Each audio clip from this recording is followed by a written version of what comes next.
आज जो हमारे समाज के ऊपर जो शोषण अत्याचार हो रहा है हर जगह, उसका मुख्य कारण है कि हम हमारे अधिकार नहीं जानते, हम हमारे पावर नहीं जानते। ये जो खकनार बेल्ट है ये 5वीं अनुसूचित क्षेत्र है। यहां तहसीलदार, कलेक्टर, टीआई, एसपी बगैर ग्राम सभा की अनुमति के गांव में अंदर घुस नहीं सकता। ये हमारा पावर है, लेकिन हमको वो पावर पता नहीं है। हम अलग अलग तरह से हम हमारे संगठनों में बटे हुए हैं। कोई राजनीति में जा रहा, कोई अपना संगठन बना के काम कर रहा, लेकिन हमारी जो ओरिजिनल ताकत है वो है ग्राम सभा, जिसको रूढ़ी प्रथा बोलते हैं, जिसको संविधान में 13(3) का है। संविधान में 13(3) का जो कानून है वो हमारा है। तो उस कानून के तहत, और ये कोई नया कानून नहीं है, जैसे हमारे गांव में चौड़ी बेचती है ना, उसी को 13(3) का बोला है, उसी को रूढ़ी प्रथा बोली है। आज हमको कानून नहीं होने पता होने के कारण ही सब हमारे ऊपर ये शोषण अत्याचार हो रहा है।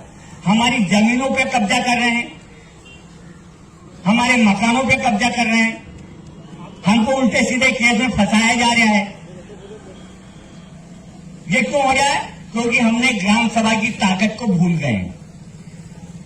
आज आप बहुत लोग आने वाले थे, लेकिन सबको हमने रोका, क्योंकि ये जो सरकारी जमीन जिसको बोल रहे हैं, ये दूसरे प्रशासन लोग, नेता लोग तो यही समझते हैं ये सरकारी जमीन है, लेकिन ये सरकारी जमीन नहीं है। ये सरकारी जमीन नहीं है। यहाँ भी पुलिस का आदमी भी होंगे, सरकारी आदमी भी होंगे, और सुन ले कि ये जो सरकारी जमीन नहीं है, जो जिस पे मैं खड़ा हूं, और ये सरकारी जमीन भी है ना, ये ग्राम सभा के अंतर्गत आती है। ये ग्राम सभा का पावर है कि सरकारी जमीन पे ग्राम सभा का अधिकार है। ये ग्राम सभा कौन सी? ये ग्राम पंचायत नहीं, ये कोर्ट कचहरी नहीं। ये हमारे जो गांव में चौड़ी चलती है ना, जैसे पटेल प्रथा, ये जमीन उसकी है। और ये मैं नहीं बोल रहा हूं, ये सुप्रीम कोर्ट का जजमेंट बोल रहा है, पंजाब वर्सेस जयपाल, 8 जनवरी 2011 का। तो इस चीज को हमको समझना पड़ेगा। और जब सुप्रीम कोर्ट बोलता है ना, तो देश की सबसे बड़ी अदालत है। यदि उसका कोई कहना नहीं मानता ना, तो चाहे कलेक्टर हो ना, वो भी देशद्रोह की गिनती में आता है। तो ये जमीन हमारी थी। इस गांव में भी हमारी सब जमीन है। अभी सुनने में आया है कि एक जमीन है इस गांव में, अभी 2 दिन पहले तक अतिक्रमण था उस पे।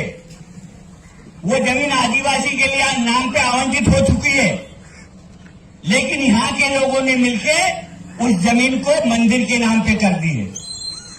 तो उनसे सुन लो, जमीन आदिवासी की है, और आदिवासी पे हाथ लगाने से पहले हर आदमी सोच ले, चाहे वो कलेक्टर हो, चाहे एसपी हो, चाहे कोई भी हो।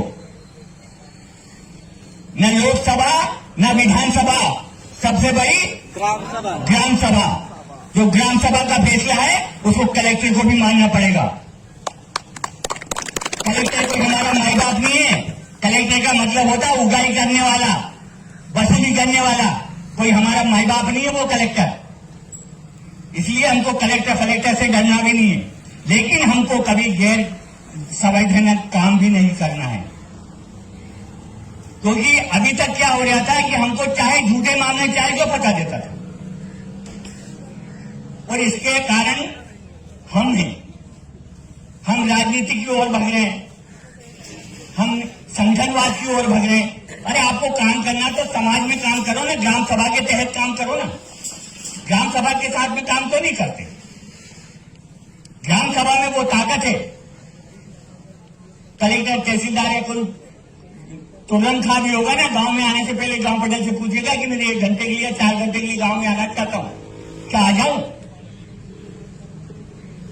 लेकिन हम जो झूठी है हमारे समाज का एक आध आदमी राजनीति में रहता है, उसके पीछे हम सब भाग लेते हैं।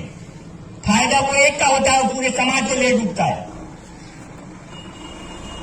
इसलिए हमको राजनीति के चक्कर में नहीं भागना है, हमको समाज के चक्कर में भागना है। अरे राजनीति तो क्या, राजनीति में जाओगे तो एक आदमी 4 आदमी का भला होगा, लेकिन यदि ग्राम सभा में आ जाओगे ना, पूरे गांव का, पूरे क्षेत्र का भला हो जाएगा।